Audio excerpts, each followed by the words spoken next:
Hello, dear listener, and welcome back to the Neurotransmitters. I'm very happy to announce that we are starting a new mini-series within the podcast covering the spectrum of clinical neurology with a focus on board review and preparation aimed primarily at internal medicine residents. This means there will be a little bit more of a focus on quote-unquote buzzwords that may show up on tests and question stems, and a little bit less of the nitty-gritty details than what we sometimes get into on the show. I will also be including a link to a short quiz online in the show notes for those who want to get the full learning experience. So today, we are starting with a very ubiquitous topic, both in neurology and in medicine at large, and that is headache. What we'll be reviewing are families of headache disorders, the essential elements in the history when evaluating a headache, and treatments for various headache disorders with a bit more of a focus on migraine-related treatments. Headache can sometimes be a challenging disorder to evaluate. And why is that? Well, if you don't take the time to ask the questions from the patient, then you're going to be missing out on a lot of essential information because very often, especially with our primary headache disorders, which we'll get to in a moment, the physical examination may be fairly unrevealing. When thinking about headache, I think it's useful to have a framework to start with, and the International Headache Society does have just such a framework called the International Classification of Headache Disorders version 3, or the ICHD-3. And they group them into three big families: primary headaches, secondary headaches, and cranial neuralgias. So let's start by just taking a little peek into what is in each of these big categories. Primary headaches include probably our most common headache disorders, including migraine, tension-type headaches, and trigeminal autonomic cephalalgias. The most common example that people are familiar with is likely cluster headache.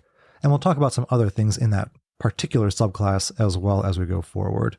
Secondary headaches, as the name suggests, are headaches which are secondary to another issue, and these include a whole wide swath of problems, including trauma, cranial or cervical vascular disorders, intracranial disorders, substance abuse, substance withdrawal, infections, so on and so forth. Essentially, if there is another medical issue ongoing or a precipitating event leading to the headache, it is generally considered a secondary headache. And in the third category are neuropathies and facial pains and other headaches, the quote-unquote other headache disorder. And the most common example of this would be something like trigeminal neuralgia. And we'll talk about some other neuralgias that can also occur and are important to recognize in clinical practice. So let's talk about the history in headache. I think there are two nice ways to frame this. There is the temporal profile, and then there is the symptom profile. And so using these two things together, we're able to create ourselves a nice differential diagnosis. So in the temporal profile, again, some of this will be a little basic, but the onset, when did it start? And how long have the headaches been going on at their present rate? Sometimes you need to dig into that a little bit. Just as important, you need to evaluate the frequency of the headache. So how many headache days are they having over an average the last 3 months? Sometimes they're not able to give you that, so you need to shorten the duration maybe to a month, a week, and then kind of extrapolate out from there and, guide the patient in the history a little bit.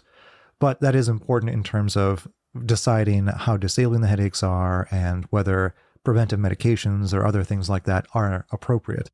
Associated with the total frequency is the frequency of severe headache days, and these are often defined as days where the patient's ability to work, engage with social events, has had to change their plans, have been affected by the severity of the headache. If someone's got to stay at home in a cold, dark room with a pillow over their head and blackout mask on, that is a disabling headache.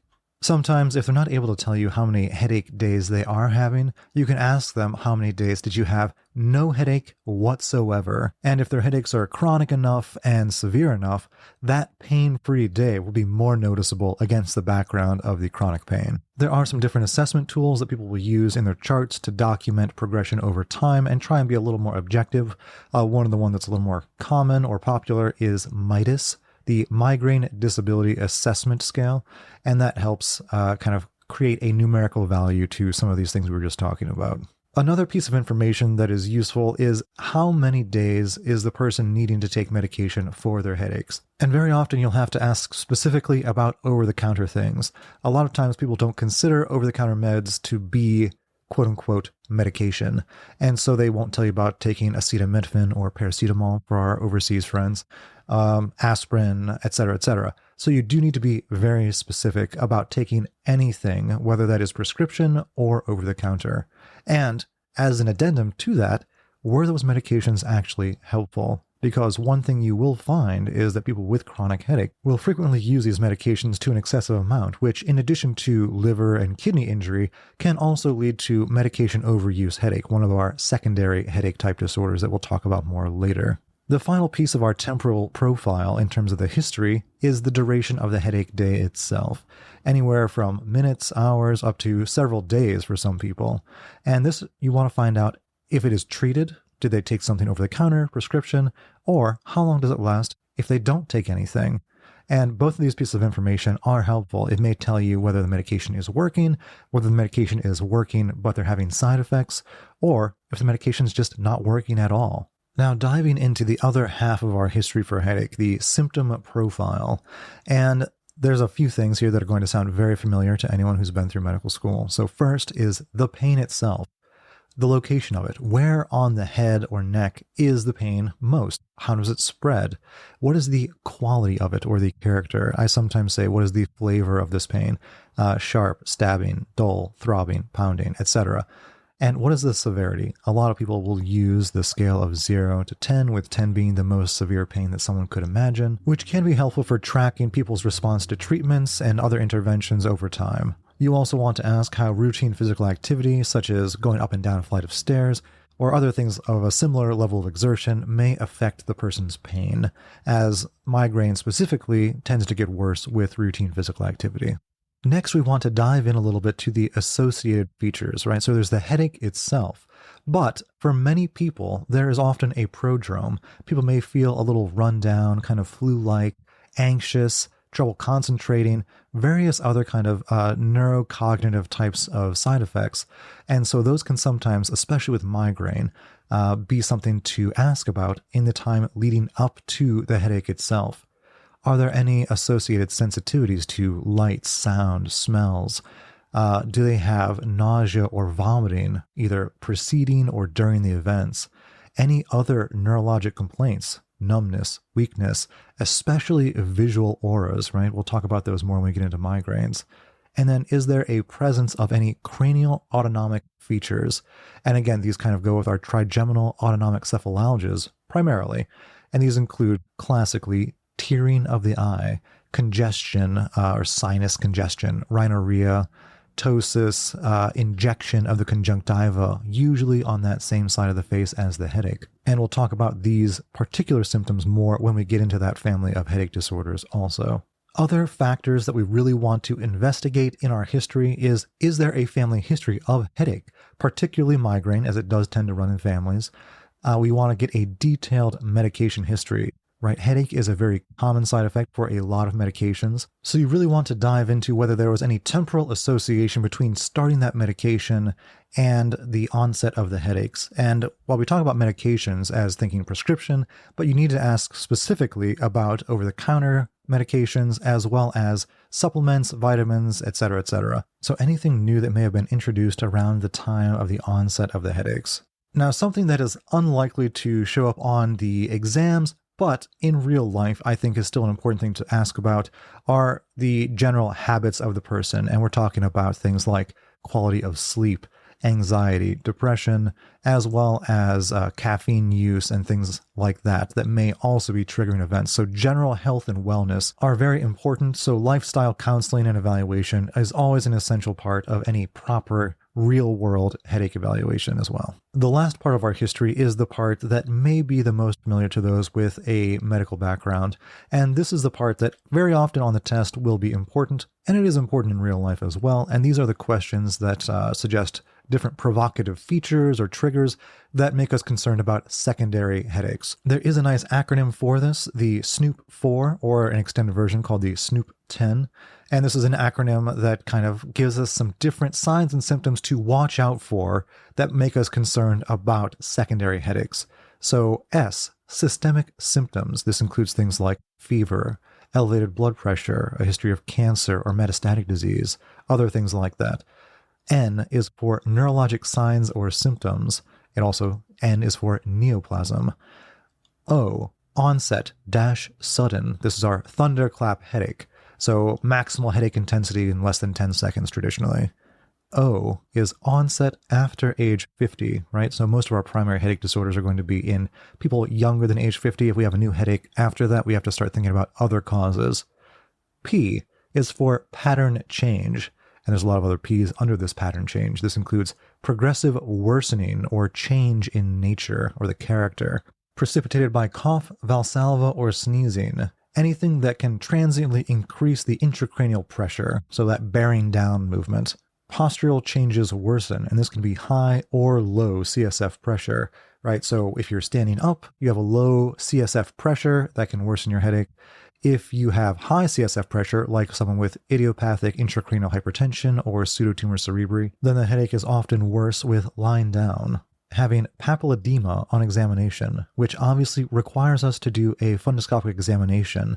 So bust out those fundoscopes and make sure to look in people's eyes if you're evaluating them for headache. Very important.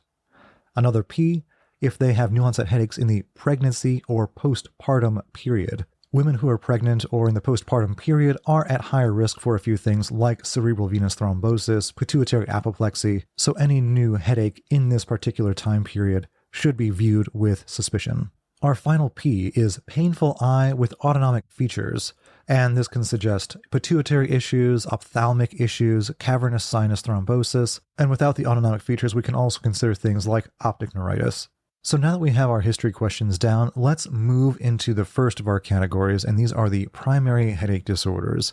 And we're going to talk about a few of these specifically. So let's start with migraine. So migraine is a great mimic of many other disorders, and that's because the auras that can come along with it can be so variable. So first of all, migraine can occur with and without aura. So let's take a look at the ICHD-3 criteria. So I'm going to read these out for you here. So first, we want at least 5 attacks fulfilling our subsequent criteria. These criteria include a headache attack lasting 4 to 72 hours, untreated or unsuccessfully treated. A headache has to have at least 2 of the following 4 characteristics: unilateral location, pulsating quality, moderate or severe pain intensity, aggravation by or causing avoidance of routine physical activity, such as walking or climbing stairs. During the headache, at least one of the following: nausea and or vomiting, photophobia and phonophobia. Not better accounted for by another ICHD-3 diagnosis. I always get DSM vibes from this one, just because it is one of these things where if the headache is occurring temporarily associated with some other thing, then it is related to that other thing. So for instance, someone with a traumatic brain injury or concussion develops headache, then it is attributed to that injury. So those are our migraine without aura. But what about migraine with aura? Now we keep saying aura. What do we mean by aura? So these are fully reversible visual, sensory, and or speech or language symptoms. And these specifically carve out motor, brainstem, and retinal symptoms. And we'll talk about those as we go through those specific migraine disorders. So next we have this thing called a migraine with brainstem aura.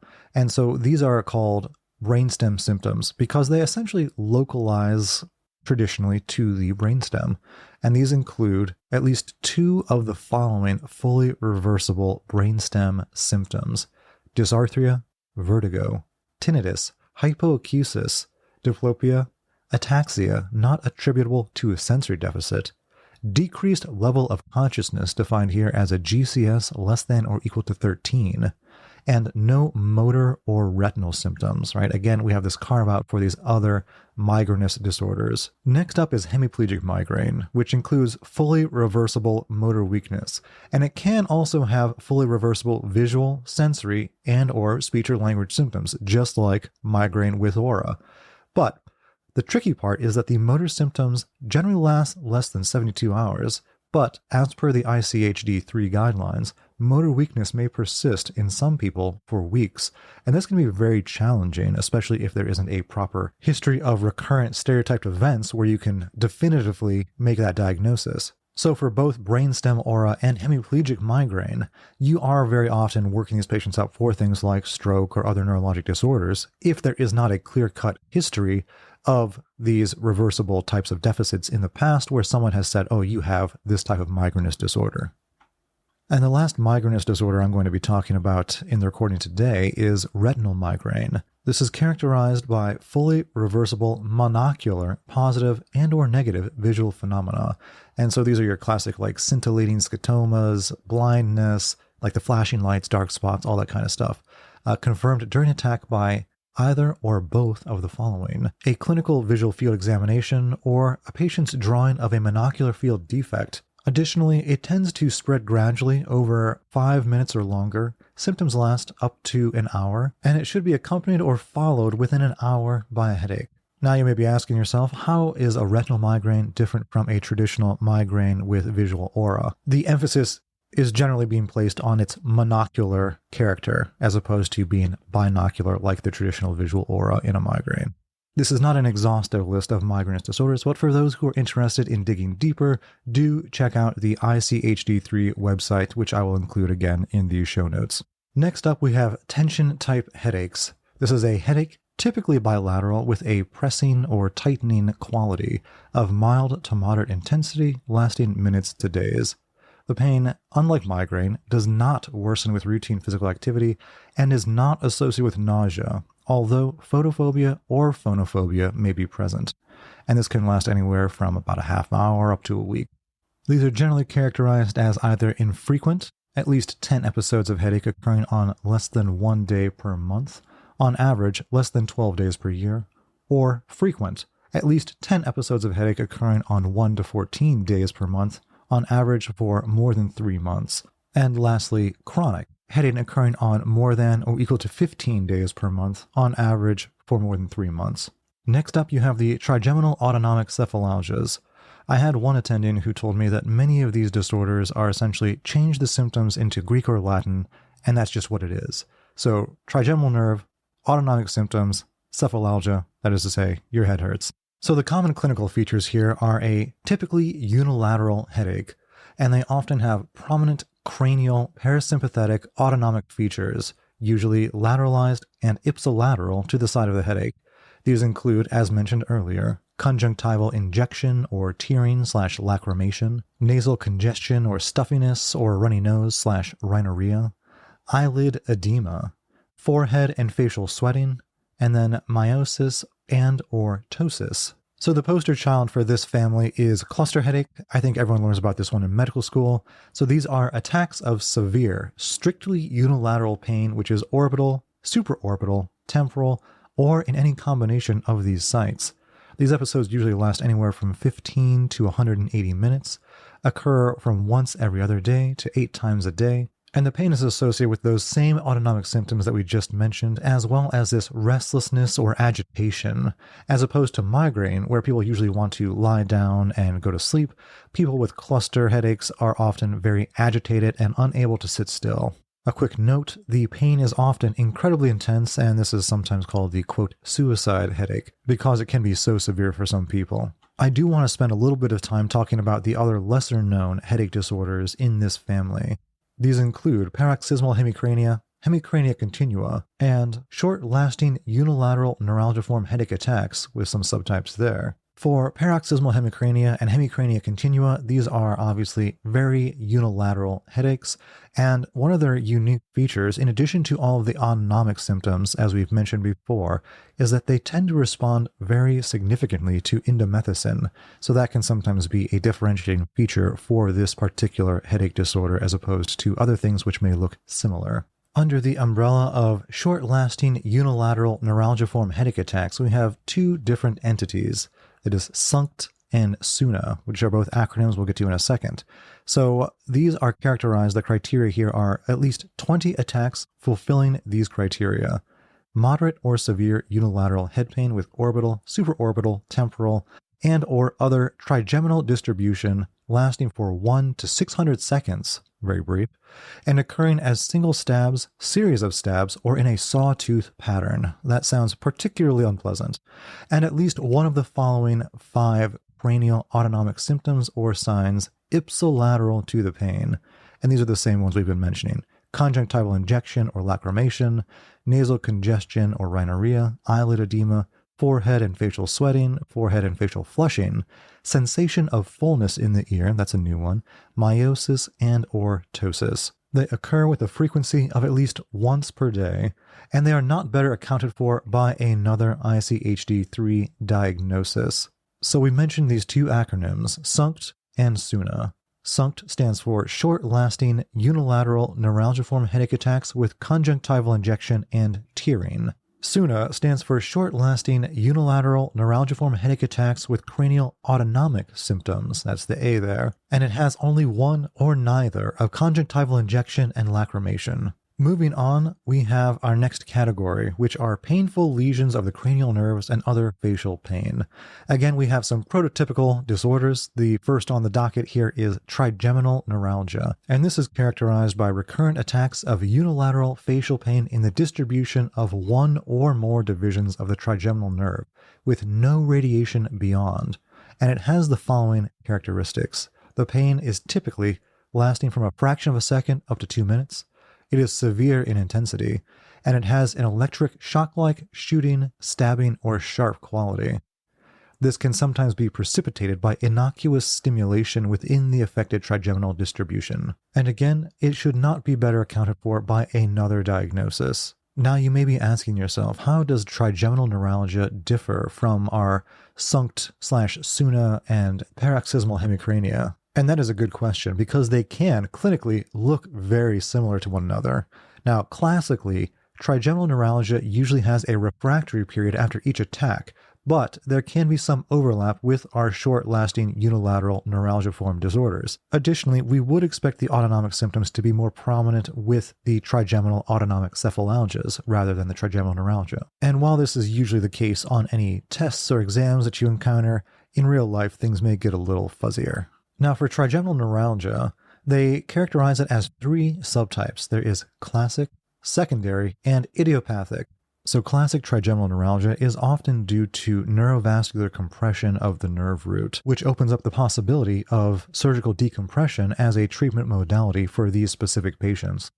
Secondary trigeminal neuralgia, as you may have guessed from the name, is usually secondary to another disorder, and one of the more common ones would be something like multiple sclerosis. So, for instance, you may receive a clinical vignette where someone develops bilateral trigeminal neuralgia, and that is very suspicious for something like multiple sclerosis or some other kind of pathologic process in the brainstem. And of course, lastly is idiopathic, which usually means that your imaging is all unremarkable and there is no compression, there is no pathologic process going on in the brainstem or along any of the nerve as it travels along its way. Similar to trigeminal neuralgia, you can also have glossopharyngeal neuralgia, which typically causes pain in the ear, base of the tongue, tonsillar fossa, or around the angle of the jaw, sometimes provoked by swallowing, talking, coughing, etc. Another common neuralgia to be on the lookout for is occipital neuralgia, typically associated with shooting or stabbing pain in the posterior part of the scalp. It can be on one side or both sides, and very often it is affecting the greater, lesser, and or third occipital nerves. It's important to recognize these patients as they can have pretty good response to a nerve block in the area of the affected nerves, which can be pretty life-changing for some people affected by this. There are many other headache disorders out there, too many for us to cover in this podcast, but I did want to do some quick hits on some other unusual primary headache disorders. So there is a primary cough headache, pretty self-explanatory, I would think. Similarly, primary exercise headache. Primary headache associated with sexual activity. This can be what they used to call pre-orgasmic or orgasmic. There is a primary thunderclap headache, which can be very concerning because it can mimic subarachnoid hemorrhage and other things in that neurovascular family. There is a cold stimulus headache, that is to say, a brain freeze. The external pressure headache, if your head's being pressed on, it can cause a headache. Primary stabbing headache, particularly unpleasant. A nummular headache, or a coin-shaped area of pain, and then a hypnic headache. This is going to be a little strange also because people will often wake up from sleep with a headache, which is a little bit unusual for many types of headaches. Now let's move on to talking about different treatment options. So there's 2 camps. There's essentially the rescue or abortive medication, and then there is the preventive medication. Most of the time, the approach is going to have to be tailored to the individual, and that's going to be looking at what are the side effects of each medication, as well as what are the other coexisting medical problems that the patient has. And that's how a lot of these question stems are written, to trip you up specifically. And to be honest, that does happen in real life as well. So it is good to know about the side effects and the potential complications of the medications that we are using. So we're going to start off with migraines specifically, just because they tend to show up most often on the exams, and they are very common in real life also. So if you do have someone who has not tried any over-the-counter medications, and they have mild to moderate symptoms, it is very reasonable to start with non-steroidal anti-inflammatory drugs, or NSAIDs. And this includes things like aspirin, diclofenac, ibuprofen, naproxen. These all have level A evidence for acute treatment of migraine, and they're very reasonable to use as first-line treatments. Now, obviously, NSAIDs have GI risks, including ulcers and bleeding, as well as cardiovascular events. So you do need to watch to make sure these are not being overused. And as we mentioned earlier, also, this can, if they're being used for more than 15 days per month, lead to a medication overuse headache. This is one of our secondary headaches related to medications. And this can occur as a sequelae of overusing these rescue medications from any of these families, NSAIDs, triptans, etc. And so it is something that we have to be aware of in terms of how often is someone needing to use the rescue medication.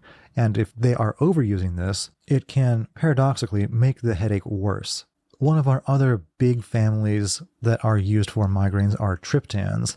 These are basically serotonergic type medications, and they are indicated for acute migraine treatment.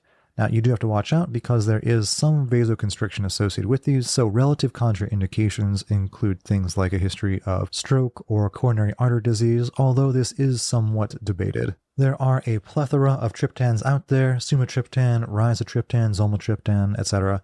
And these have different half-lives, different modes of administration. Some of them are available subcutaneously, via nasal spray, etc. So you do need to look and see, like, how fast does the patient's symptoms come on? How quickly do they need the medication? Do they have excessive nausea and or vomiting that would preclude them from taking an oral tablet?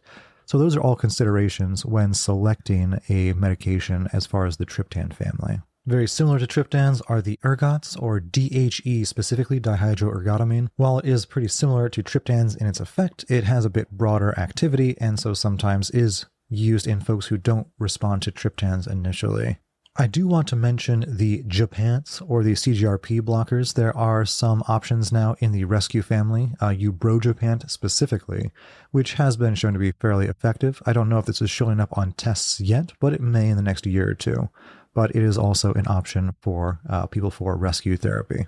Lastly, a pet peeve, and also a recommendation: opioids and butalbital-containing products, think things like Fioricet, are not recommended typically in migraine. They are not recommended as first line, nor are they recommended to be prescribed for long periods of time. So they all have their own problems and likely do more harm than good in the majority of cases. So for migraine specifically, try to avoid these. Lastly, if the patient does have significant nausea or vomiting, it is good to have some sort of antiemetic therapy on board. Ondansetron typically is less effective compared to a lot of the other options like promethazine or prochlorperazine. Moving on to preventive migraine treatment, the first question you may ask yourself is, when is the right time to discuss that with someone? When is the right time to recommend someone start preventive medication? Some of the criteria that are used are people who have 2 severe or disabling, or 4 less disabling migraine attacks per month. So similar when we were talking about the history earlier in the podcast, people who can't go to work, who can't go out with friends or family, who can't do work around the home, these types of things would be considered generally more or less disabling. We would also consider preventive treatment for people for whom acute migraine treatments have not been effective or they are contraindicated for some reason.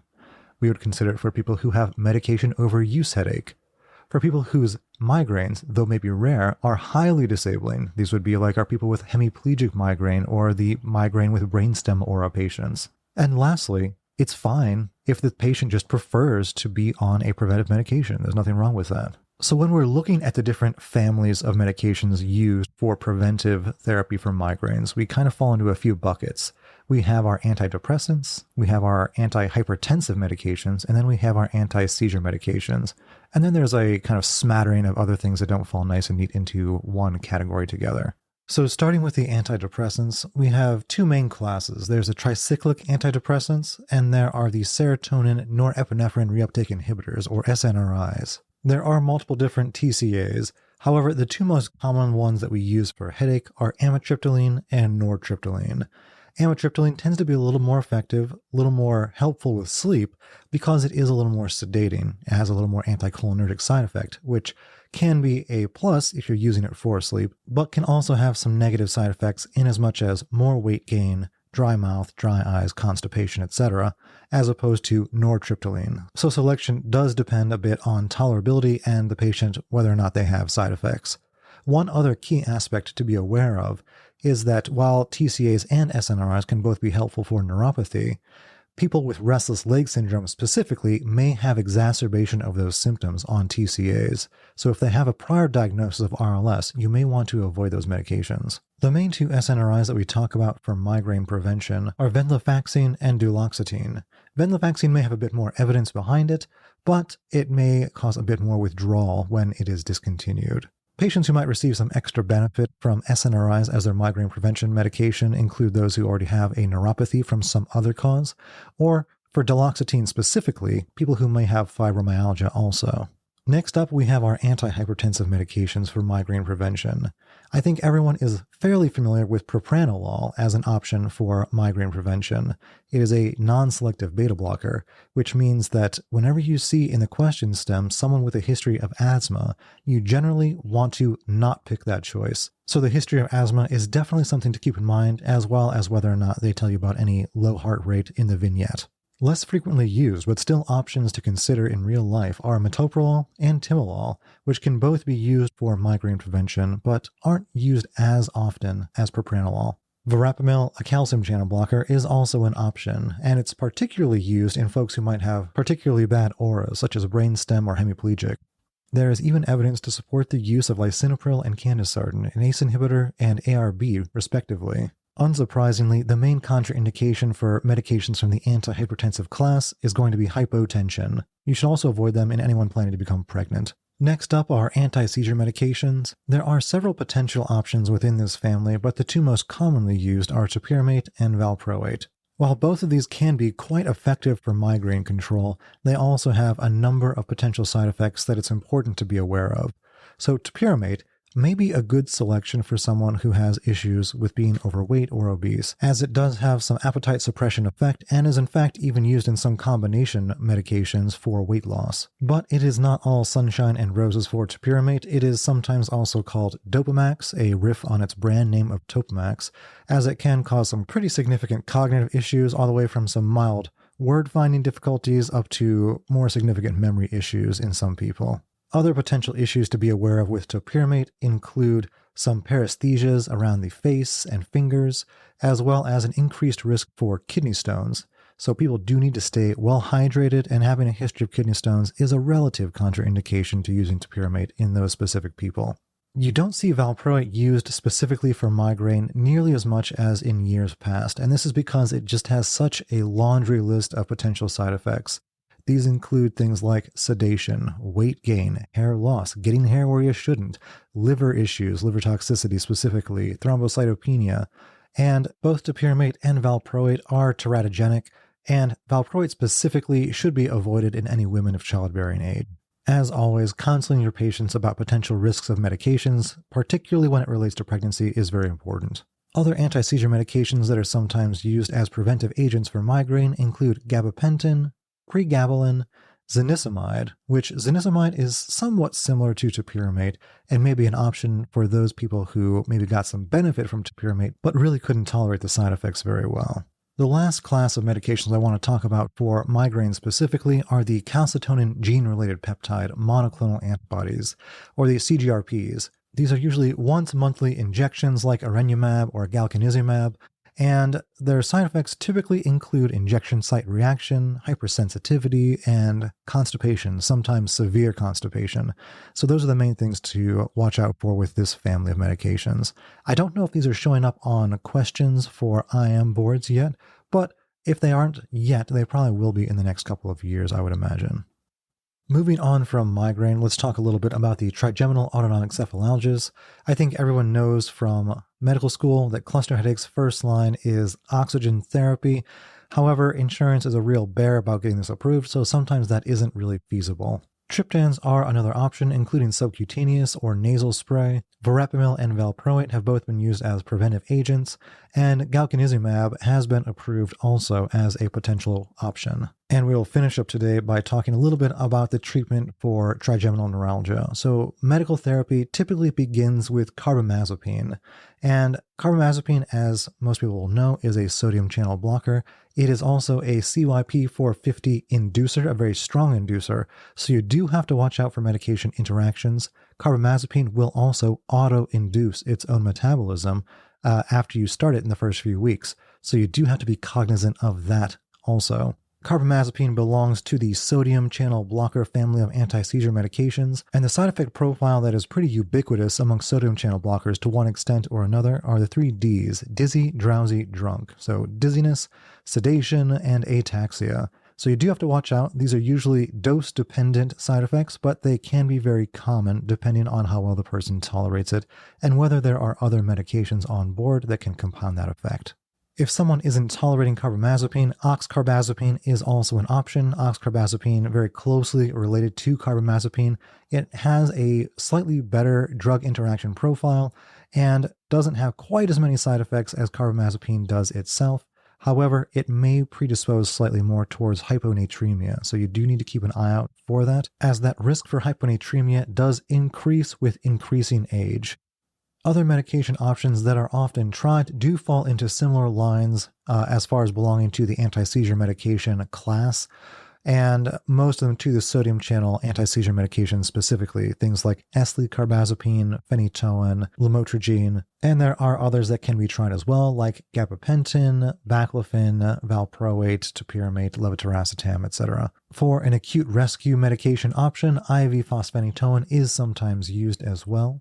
If medication therapy produces intolerable side effects or is otherwise ineffective, there are surgical options, including, like we mentioned earlier, microvascular decompression if there is evidence of a vascular loop, or stereotactic radiosurgery, partial sensory rhizotomies, other types of lesioning of the trigeminal nerve. If you've made it this far, thank you so much for listening and coming along with us on this journey through headache treatments and diagnosis.